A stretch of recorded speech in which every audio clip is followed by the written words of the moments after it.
അർജുൻ മട്ടന്നൂർ, ഇപ്പോഴും ബോഡി പ്രതിഷേധക്കാർ പൊതുനിരത്തിൽ വെച്ചുകൊണ്ട് പ്രതിഷേധിക്കുകയാണ്. അവിടെ ഇപ്പോഴും പ്രതിഷേധം തുടരുന്നുവെന്നാണ് ഡീൻ കുര്യാക്കോസ് MP ഇപ്പോൾ നമ്മളോട് പറഞ്ഞിരിക്കുന്നത്. പ്രതിഷേധം ആ രീതിയിൽ തന്നെ തുടരുകയാണോ? വനം വകുപ്പ് ഉദ്യോഗസ്ഥരും പോലീസും ഇപ്പോൾ സ്ഥലത്തെത്തിയിട്ടുണ്ടോ?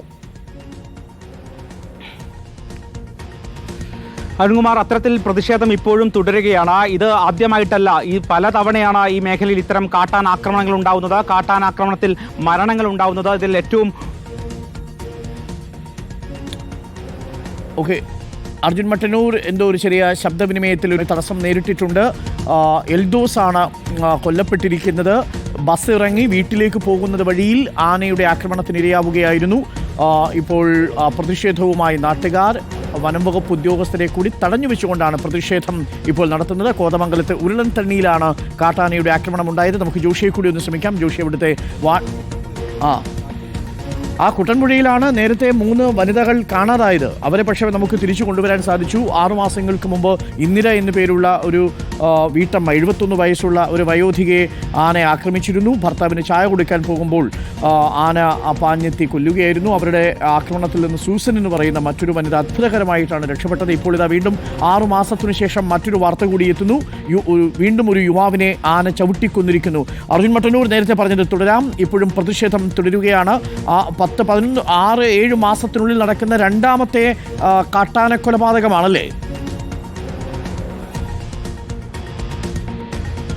അങ്ങനെ പറയാം അരുൺകുമാർ. അതായത് നേരത്തെ ഒരു സ്ത്രീ ഇത്തരത്തിൽ ഭർത്താവിന് ചായ കൊടുക്കാൻ വേണ്ടി കൃഷിയിടത്തിലേക്ക് പോകുമ്പോൾ കാട്ടാന ചവിട്ടിക്കൊന്നിരുന്നു. അതിന് പിന്നാലെ ഇതേ മേഖലയിൽ തന്നെ, ഇതിന്റെ ഈ ഭാഗത്ത് തന്നെ പല മേഖലകളിൽ ഇത്തരത്തിലുള്ള ആക്രമണങ്ങൾ തുടരുകയാണ്. കഴിഞ്ഞ ദിവസം ഒരു വിദ്യാർത്ഥിനി സുഹൃത്തിനൊപ്പം ബൈക്കിൽ സഞ്ചരിക്കുമ്പോൾ കാട്ടാന പന മറിച്ചിടുകയും ആ പന ദേഹത്ത് വീണ് ദാരുണമായി മരിക്കുകയും ചെയ്തിരുന്നു. 2 ദിവസം മിനിഞ്ഞാന്നാണ് സംഭവം ഉണ്ടായത്. ഇതിന് പിന്നാലെയാണ് ഉരുളൻതണ്ണിയിൽ കണാച്ചേരി എന്ന സ്ഥലത്ത് യുവാവിനെ കാട്ടാന ചവിട്ടിക്കൊന്നത്. ബസ് ഇറങ്ങി വീട്ടിലേക്ക് പോകും വഴിയാണ് ഇയാൾ ആക്രമണത്തിന് ഇരയായത്. ഇയാൾക്കൊപ്പം ഉണ്ടായിരുന്നയാൾ തലനാരിഴക്കാണ് രക്ഷപ്പെട്ടത്. ശരീരഭാഗങ്ങൾ ചിന്നിച്ചിതറി നിൽക്കുന്ന അവസ്ഥയിലാണ്.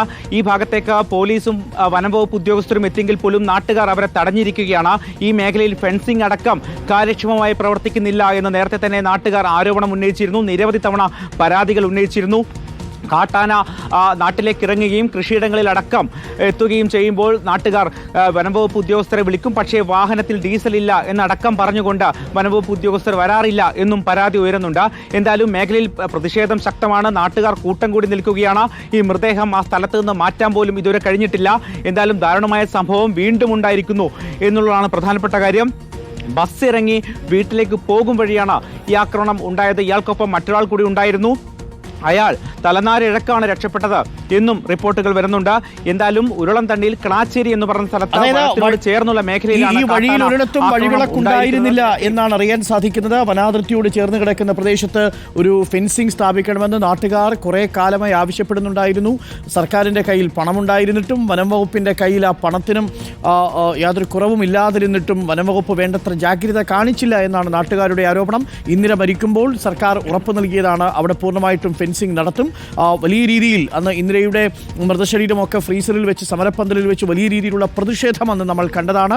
അന്ന് സർക്കാർ വന്നു കൊടുത്ത ഉറപ്പുകളെല്ലാം പാഴായിരിക്കുന്നു.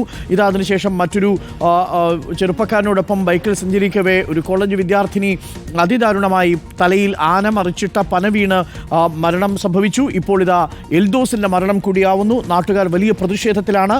ഇന്ന് വൈകുന്നേരത്താണ് സംഭവം നടന്നിരിക്കുന്നത്. വഴിവിളക്കുകളില്ലാത്ത പ്രദേശത്തു കൂടി നടന്നു പോകുമ്പോൾ ആന ആക്രമിക്കുകയായിരുന്നു എൽദോസിനോടൊപ്പം ഉണ്ടായിരുന്ന ഒരാൾ ഭാഗ്യം കൊണ്ടാണ് രക്ഷപ്പെട്ടത്. അയാൾ 1 കിലോമീറ്ററോളം നടന്നു വന്നാണ് ഇക്കാര്യം അറിയിച്ചിരിക്കുന്നത് എന്നാണ് മനസ്സിലാക്കാൻ സാധിക്കുന്നത്. കുട്ടമ്പുഴ പഞ്ചായത്തിലെ വനാതിർത്തിയോട് ചേർന്നുള്ള പ്രദേശത്താണ് ഇപ്പോൾ കാട്ടാനയുടെ ആക്രമണത്തിൽ ഒരാളുടെ ജീവൻ നഷ്ടപ്പെട്ടിരിക്കുന്നത്. ഏകദേശം 60ഓളം കുടുംബങ്ങൾ ഈ ഭാഗത്ത് ഉണ്ട് എന്നാണ് നമുക്ക് ലഭിക്കുന്ന വിവരം.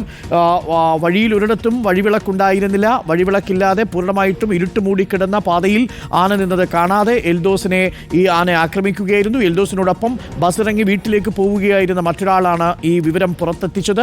ഇപ്പോൾ പ്രേക്ഷകർ കാണുന്നത് സ്ഥലത്തുള്ള പ്രതിഷേധത്തിൻ്റെയും ദൃശ്യങ്ങളാണ്. മൃതശരീരത്തിൻ്റെ ദൃശ്യവും പ്രേക്ഷകർക്ക് കാണാം. അത് അവിടെ നമ്മൾ മാസ്ക് ചെയ്താണ് കൊടുക്കുന്നത്. പാതയോരത്ത് എൽദോസിൻ്റെ മൃതശരീരം കാണുകയായിരുന്നു. അവിടെ വെച്ച് തന്നെ ഇപ്പോൾ നാട്ടുകാർ വലിയ രീതിയിലുള്ള പ്രതിഷേധമാണ് വനം വകുപ്പിനെതിരെ നടത്തുന്നത്.